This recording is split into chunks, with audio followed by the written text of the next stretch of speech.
once again, thank you all so much for being here. My apologies.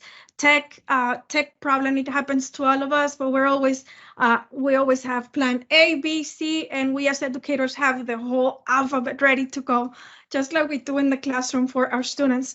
So last time we were together, we talked about how when we're using CoPilot in the classroom, right, for us as educators, we talk about our prompt, right? We talk about how we were going to be a little bit more detailed, right, into the prompt so that we could see CoPilot in action when we are the ones designing, right, exactly telling CoPilot what to do. And we also talk about, we saw it in action with this very detailed prompt that is asking CoPilot to ask or to act as a science teacher. And we also asked CoPilot to go into the 5E instructional model, and we were also adding our own standards, right? So last class, excuse me, we talked about being very specific. Remember, we talk about being CoPilot being your best friend, right? That person next to you helping you build this lesson plan, or that helper that we need in the classroom, so that we are the experts. So whatever CoPilot creates for us is because we're guiding it. Remember, it's CoPilot, it's not autopilot, right? Or it's something that we're going to be working together, CoPilot and me. So we also talk about how we ask CoPilot, right? It created the lesson plan, this science lesson plan for us, but then we took it one step ahead, right? When we asked CoPilot to create a set of questions for our students following the conversation with the lesson plan, because remember, we can follow the conversation, we can continue the conversation with CoPilot. So what I did right after asking for the lesson plan, I asked CoPilot to create a set of questions, right, as part of my assessment, as part of my lesson plan for the week. But I was very specific on asking CoPilot that those specific questions needed to be very aligned or very similar to the questions asked on the STAAR test. And again, I'm the expert. When CoPilot created the questions, I review the questions, I review the answer choices, and of course I can ask CoPilot to provide me with the correct answer choice for these multiple choice questions. But I know, again, since I'm an expert, I know the test that my students are going to take. I know the STAAR test that my students are going to take. I know that the STAAR test now include new item types, right? So once again, I continue the conversation with CoPilot, and we talked about this last class, how I asked CoPilot to create a set of questions that were similar to the new item types on the STAAR test. And my friends, it did. So it created these questions right here for me.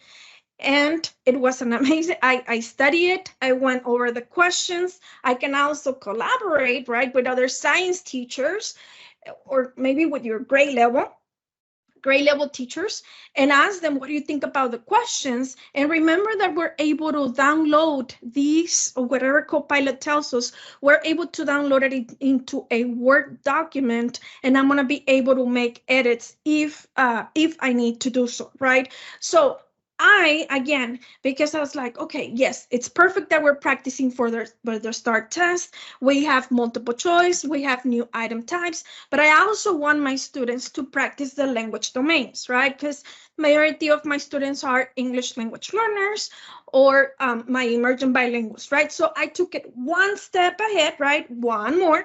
Again, I'm the expert. I know my data. I know my kids. And I took one of the questions that CoPilot created for me, and I took it straight to a flip topic. So all I did, my friends, being very honest with you, I copied the question, pasted into a flip topic, the same visual that CoPilot provided for me when CoPilot created the lesson plan for me is the picture, right, or the visual that I am adding to this flip topic. And of course, as attachments, I added the periodic table, another periodic table that my students will be using during the STAAR test, because remember, our students are provided with a periodic table during the STAAR test that they can write on, or they can do some annotations on it.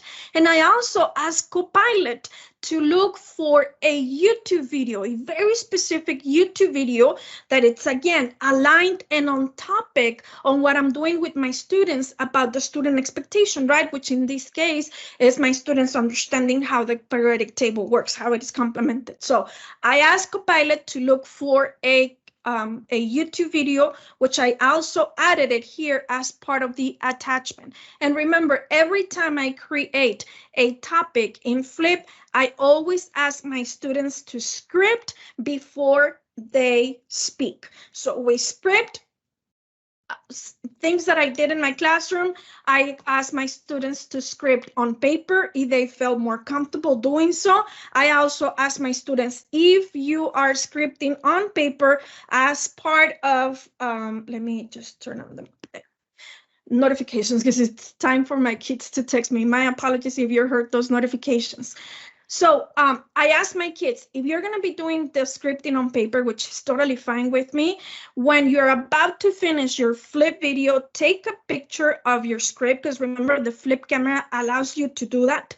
Take the picture of your script and upload it as part of the video. And then later on, some of the things that I did, remember at the end, when you're about to turn in your Flip video, Flip or the Flip camera allows you to add a link to your video. You as a student, right? You as the participant of the class. So I asked my students to add a link. I show them, I'm coming from a Google district. So I showed my students how to use Google Docs, right? So the scripting could happen on a Google document, right? But if you're a Microsoft district, you have access, and I know you all have access to both. You can also show your students how to create a Word document, and then for them to share, get the link and add it to the Flip video. So once again, this is something like the continuation of the lesson plan, the assessment, and how I added, knowing my kids and knowing the population of kids I work with, I added a Flip topic based on the assessment that CoPilot created for me. I reviewed it, and remember, in case I need to edit some of the questions and some of the things that CoPilot is telling me, I can make those edits. I can download the information that CoPilot is showing me, add it to a Word document, and do that for us. So the next thing that I want to show you, my friends, is this book right here. So for this activity, I use the CoPilot app on my phone.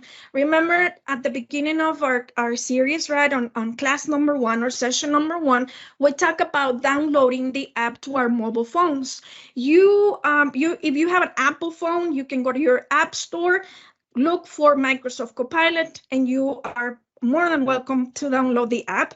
In all honesty, ever since I downloaded the app to my phone, I don't search, like I don't go to either Safari, or if you use Chrome or whatever browser you use to search for things, I find myself not searching for things, but asking CoPilot for things.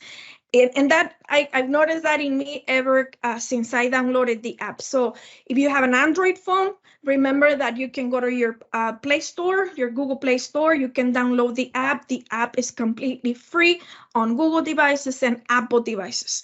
So what I did right here, this is one of the books that I read for my kids. It is The Jumping Tree by René Saldaña. Dr. René Saldaña, and it is one of my favorite books because it is Chicano, or it's Mexican-American literature. Now, this book is very special, and the reason why when the first time I read it, I wanted to bring it to my classroom is because the setting of the story of this specific book is in La Jolla. I am a teacher from La Jolla ISD. So when I actually took a class at the university with Dr. René Saldaña, and when I found out about his book and how the setting of the book took place in La Jolla, I was like, this is the perfect book for my students, right? My students are going to, they're going to find connections to the characters of the story, because the characters of the story of this specific novel, they look like us, they speak like us, and oh my God, the setting, right? In La Jolla. So when I decided to read this book, I went to my librarian, and my librarian said, Feli, this book is not part of the list, right? That list of books that you are, let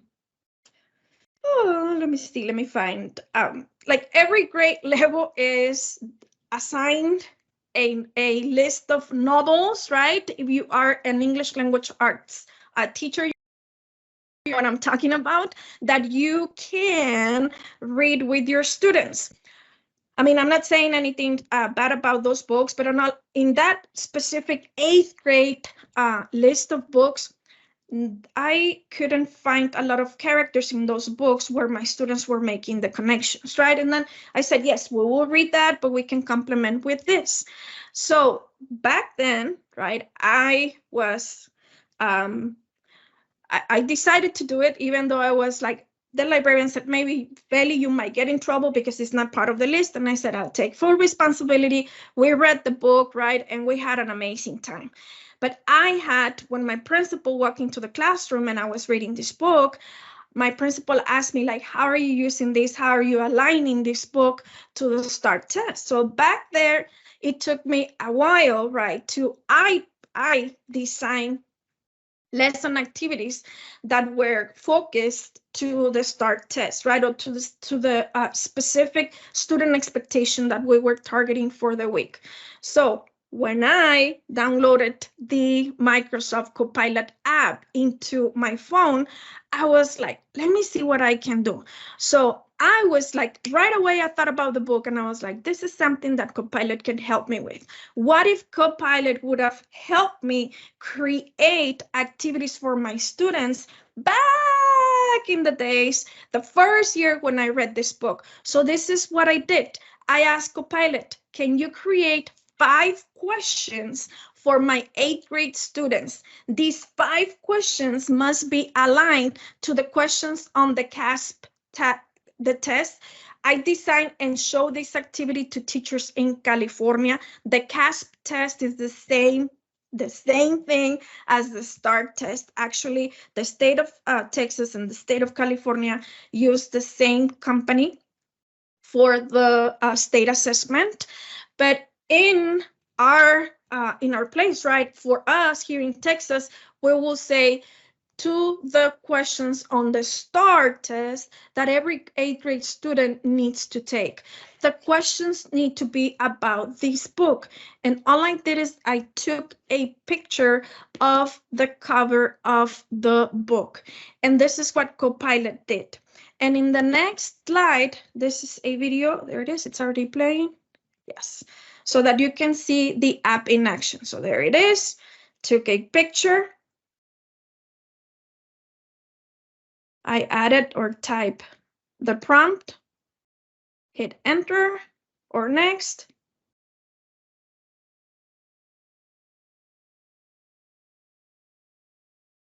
Searching for the image. Very important that privacy, it hides faces from CoPilot. So remember, it's always taking care of us. So there it is. So it's telling me these are some of the questions that you can use for your students. So again, I look into the questions and remember, I'm the expert because I read the book. I did not ask for a summary of the book. I did not ask for CoPilot to tell me everything that happened in the book. I asked CoPilot to help me create STAAR-aligned questions based on the cover of the book. But once again, here I am the expert because I know exactly who the characters of the story, where the story took place, and the many times that I read the book, right? So it is complementing. Remember, we talk about CoPilot or any AI complementing what you all are already doing in the classroom. So it is a beautiful way to use the mobile app on our phones. So right here, these are the different questions, the multiple choice questions that CoPilot created for me. And again, remember that we can download it into a Word document where you can maybe edit the questions or maybe add different answer choices, or whatever the case might be. Again, I cannot stress enough here that we are the experts. CoPilot is complementing what we are doing in the classroom. Any questions up to now? Let me check the chat. There was a question about embedded video links, if they're automatically done by CoPilot, or does it give you that option? Embedded links on it's usually, will CoPilot embed the videos links automatically, or does it give you the option? The way I did it, I asked CoPilot to look for a YouTube video specifically for 8th grade students. So I created a prompt, a very specific prompt that I can share with you, Valentin, so that you can share the prompt with our educators, where I'm asking CoPilot straight, like, this is what I need to see in the YouTube video. So instead of me going into YouTube and looking for, show me a periodic table video, right? Or 8th grade periodic table video. When that happens, when we go to YouTube and that happens, when we search for the video, we get a lot of videos in return, right? So it takes a while for us to find the specific video. Now, what I did is that I used CoPilot to do the searching for me, because I know I personally can spend a lot of time on YouTube, especially on YouTube, that it has a lot of distractions around it. So I might be looking for a YouTube video about the periodic table, but if there's an ad around it, I'm going to get distracted, right? And I'm going to spend some time looking at the ad instead of lesson planning. So what I did is that I asked CoPilot to do that searching for me. But in my prompt, I was very specific on what I needed to see in that video.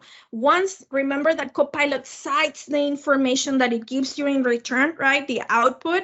So it is very easy for CoPilot to look for YouTube videos. Once it gives you the YouTube videos, because it'll recommend more than one, depending on how you're asking or prompting. You look, it's way better to look at 3 recommended videos from CoPilot. That's like 20 that you get when you go straight to YouTube. So once you watch those 3 videos, again, you're the expert. You need to watch the video before you show the video to your students, right? Those are practices, right? Teaching practices that we do every time with AI or without AI. So again, CoPilot is going to do the searching for you. Again, very specific on how you ask for this video. I've been specific to the point that I will be using this video for my English language learners. And if I have more access to the data, like going into specifics such as my English language learners levels are intermediate or advanced or an advanced high. So the more detail I am on the prompt, the better results I'm gonna get in return. So far, so good?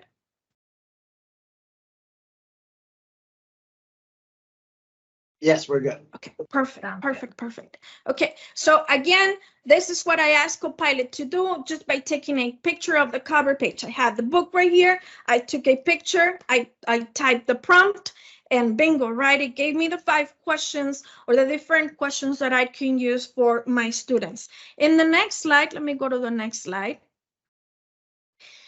Now, I said, okay, now I'm gonna try it out. This is another way to look at the same book. Again, I am the expert. I read the book. I know exactly what's going on.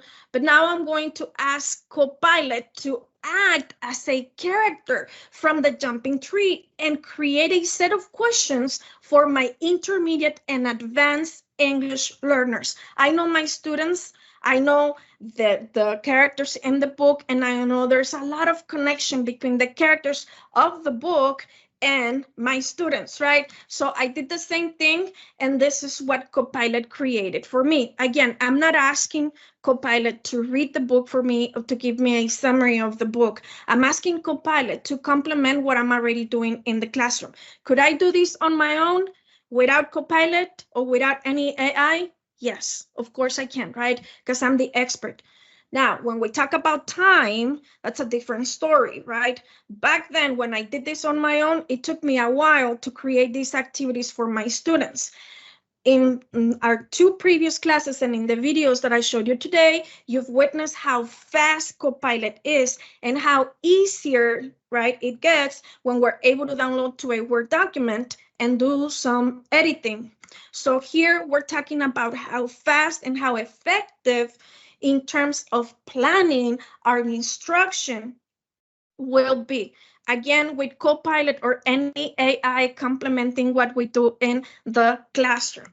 So one more time, right? Now I said, good morning, CoPilot, right? Because I'm a very nice person with CoPilot. So I don't know if you all do this when you're talking to the AI, but I say good morning, good afternoon, or good evening, or thank you, or have a good day. I think it's important to say that. So here, good morning, CoPilot. I'm a middle school teacher in Texas, right? Very specific again. My 8th grade students have been reading The Jumping Tree, right? Again, with the same novel, right? By René Saldaña.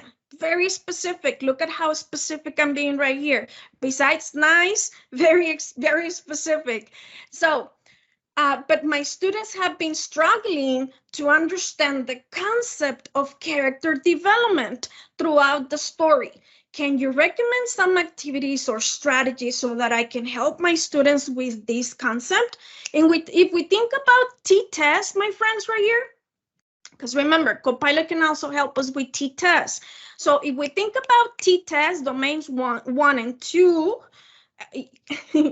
yes, Ms. Munoz, you never know. So we need to be nice to the AI. So if we think about t-tests, remember that specifically for domain 1, knowing our students is knowing, or in advance, we as teachers should know the struggle that they might have, right? Based on our data and also based on our own knowledge. So if I already know that my students might, right, struggle to understand concept of character development, let me begin class with an activity that is going to, right, help them understand character development. So this is what CoPilot did. There it is. There's the prompt, right? I hit the play button or the enter button, and now CoPilot is now suggesting, right? This is what you can do. And again, CoPilot is saying, good morning in return. Understanding character development is crucial for deep comprehension of literature. So it's being very, look at that empathy, right? It's not telling me or telling the person who's using the AI that it's, oh my God, you don't understand character analysis. It's telling us character t-shirts, character playlists, interactive notebooks, flip books, character biographies, role-playing, character interviews, and so on and so forth. Now, are these activities that I'm already doing in my classroom? Yes, and I know you're already doing these activities.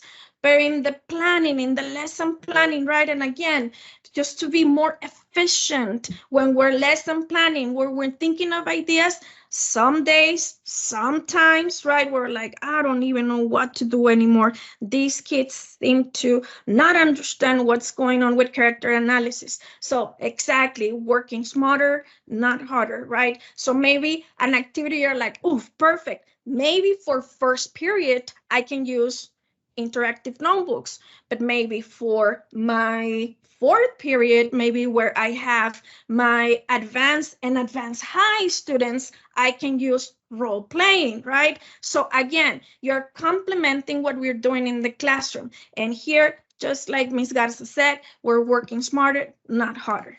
So here it is. It's just another picture of what CoPilot created for us. And just really quick right here, because I know we are almost at time, just this right here is the specific picture of TELPAS or LPAC. TELPAS for us here in Texas, LPAC for California. Same company, almost identical test. So what I did right here, I took a screenshot of one of the pictures from the release test. And I asked CoPilot to use the picture attached to these questions, right? Using the picture attached to this question, what are some questions that resemble the LPAC in California, or for us, the TELPAS test, that I can ask my students using Microsoft Flip?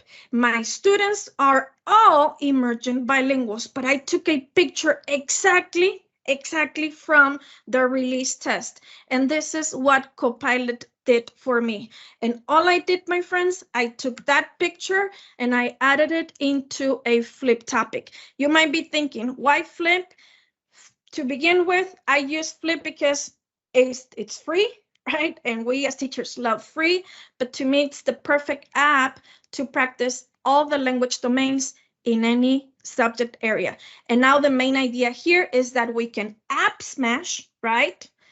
Any AI.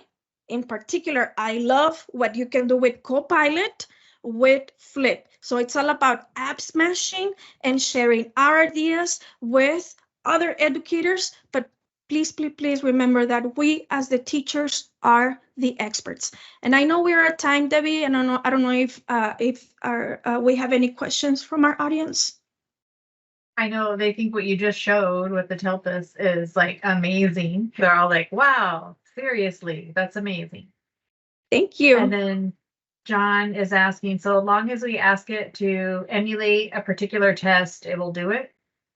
It will do it, my friend. But remember, you are the expert. For the first time I did it with, because the periodic table is, well, was, because remember that for this coming year, the science student expectations are changing, right? So before this coming year, as a science teacher myself, I know, because I'm the expert, that the periodic table is highly tested, right? And it's also part of the curriculum that I have to teach. So when I asked CoPilot the first time, I asked CoPilot to create start aligned questions. I read them. I opened the release test. I compared and contrast. And I also called my friends, right? I have friends who are science that CoPilot created the questions, right? Because I didn't want them to be biased. I said, I want you to look at this document for me, por favor, and I want you to tell me your opinion. Do you think these questions are aligned? And the feedback I got from other science teachers were like, oh, Feli, they're very good questions. They're very well aligned. So I was like, oh, and then they're, how did you create? And I was like, I did it. Yeah. CoPilot. Yes, CoPilot helped me create. So CoPilot is doing amazing things, but it's complementing what we do in the classroom, Debbie. So please, if you ask it to do something related to the STAAR test or any state assessment, remember to review the information that it gives you, because you're always going to be the expert, and you're the only one who knows your students. Thank you so much, Feli. Such great information. AI is coming, it's here. It's getting better and better. Like you said, you took it to the experts and they said, yes, it is aligned. So that is good. And we do always have to review what is being, generated. It's awesome. As part of the information that because I know we're running out of time, but I also wanna show you this really quick, and I'll be sending you this presentation, Debbie and Valentin, so that you can share it with everyone, right? People who were able to attend, and I mean, you know, you're educators, but this is another book that I read with my babies that I also got in trouble back when I was supposed to follow that list. And it's also Mexican-American literature. It's Creepy Creatures and Other Cucuys, and it's an amazing book. And I follow the same format. So I'll send you the prompts that I use for this book and the incredible activities that you can create, because it's all about knowing your kids, but also creating engaging, fun activities for your students. So I know I'll stay here in case we have any more questions on the chat, but I know we're already at time. So thank you all so much for being here. Thank you for these 3 amazing days. I can't wait to be with you all for your technology conference. I know we are going to have a lot of fun. And once again, anything I can help you with, estoy aquí para servirles. Thank you so much. Back to you, Debbie. Back to you, Valentin.